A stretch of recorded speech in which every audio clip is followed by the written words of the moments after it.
What happens when you build a nation out of people you've branded as criminals? Who enforces the law in a land of lawbreakers? And what does justice even look like at the edge of the known world, where the rules are made by your jailers and the court is 1,000 miles of ocean away?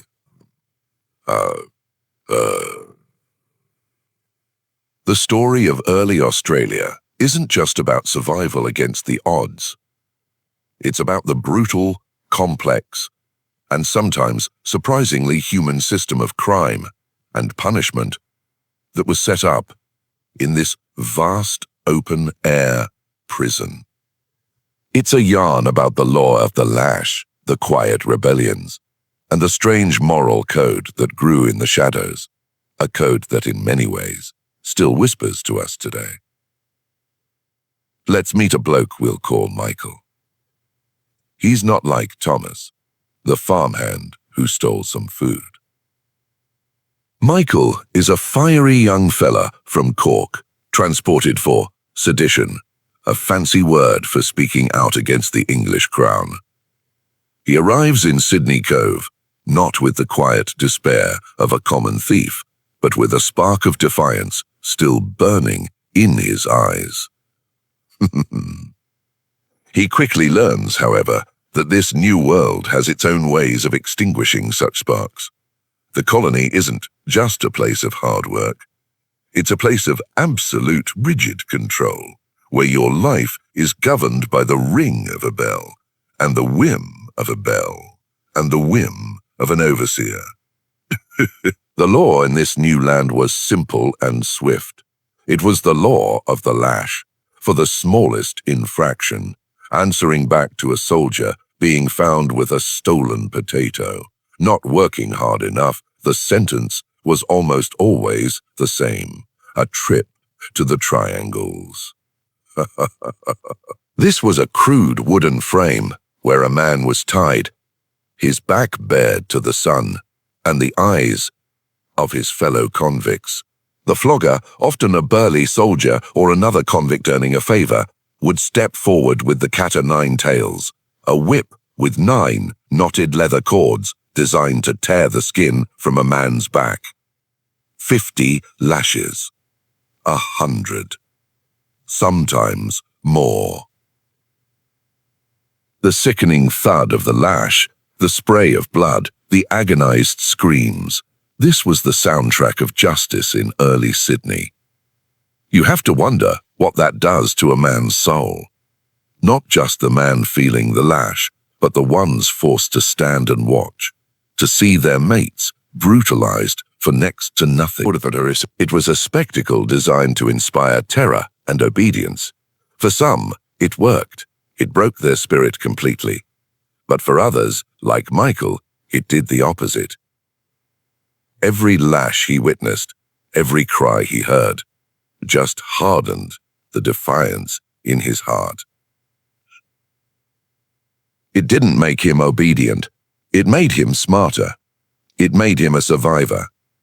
He learned the rules, not just the official ones written down by the governor, but the real ones, the ones that mattered.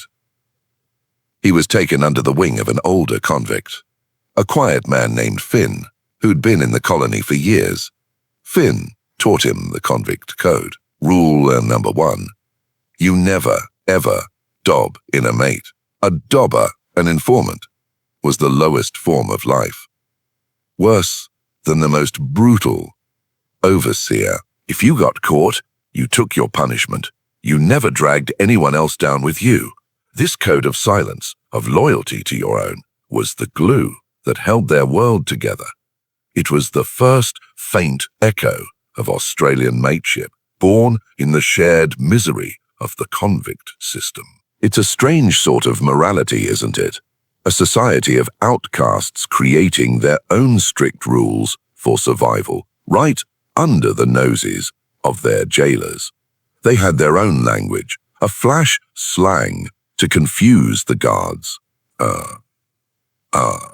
They had their own networks for trading stolen goods, a bit of tobacco from a ship's officer here, a bottle of rum there, It was a constant, simmering rebellion, a quiet war fought not with muskets, but with whispers, secret handshakes, and a shared, profound hatred for the system that had imprisoned them.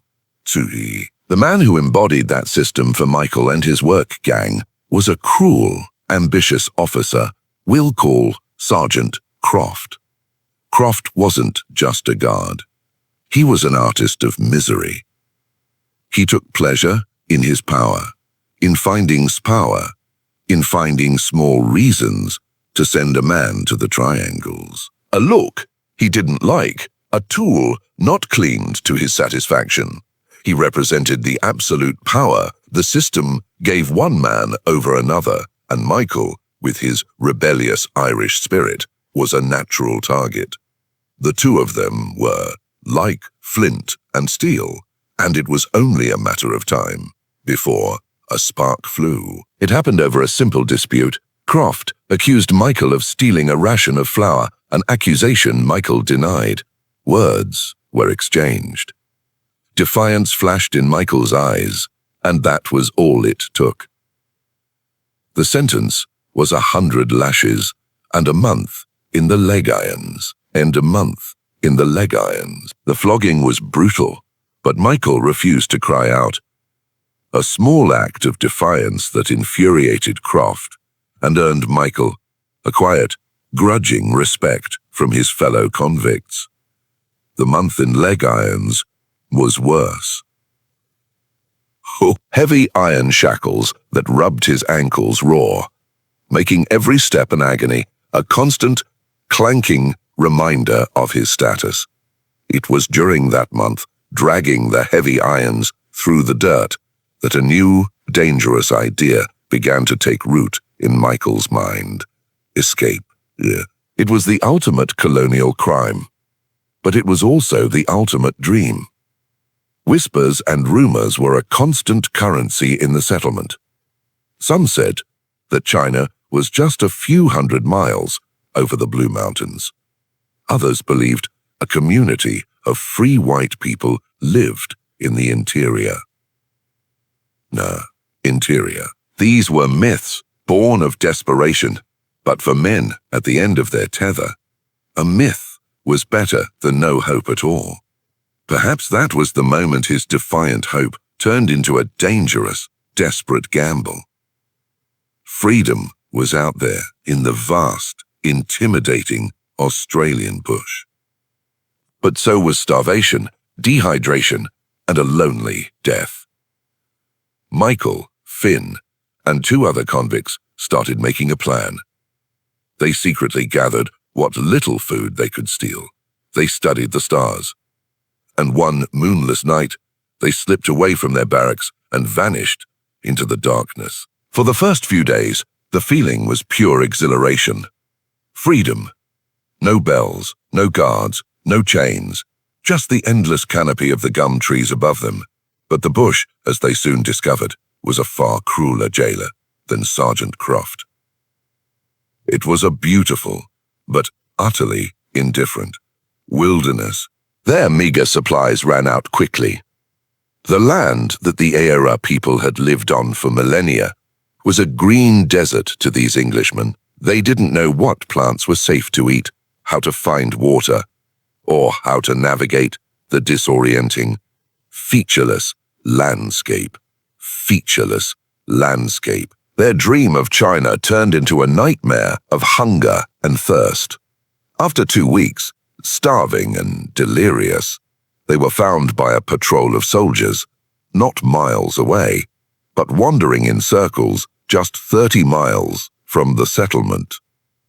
The punishment for their escape was meant to be the ultimate deterrent. They were sent to a secondary penal colony, a place of legend even among the convicts, Toongobi. This was a place for the incorrigibles, the men the system couldn't break.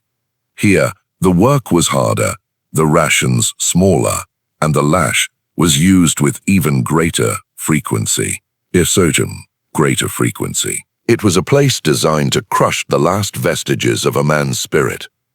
But the system had underestimated the resilience of men like Michael and Finn. In that heart of darkness, their convict code became even more important. They endured. They survived. And years later, their sentences finally served. They emerged from the system, not broken, but forged into something new. They were men who had seen the absolute worst of authority and had survived it. They carried the scars on their backs, but they also carried a fierce, unshakable loyalty to the mates who had been through the fire with them. This system of rough justice, of the lash and the leg iron, left a deep and lasting mark on the Australian psyche. It created a profound, almost instinctive, distrust of authority and a belief that the rules are often made for the benefit of those at the top. It cemented the idea that sticking by your mates, no matter what, is the highest virtue and virtue. And it proved that the human spirit can endure unimaginable cruelty and still come out the other side, scarred but standing.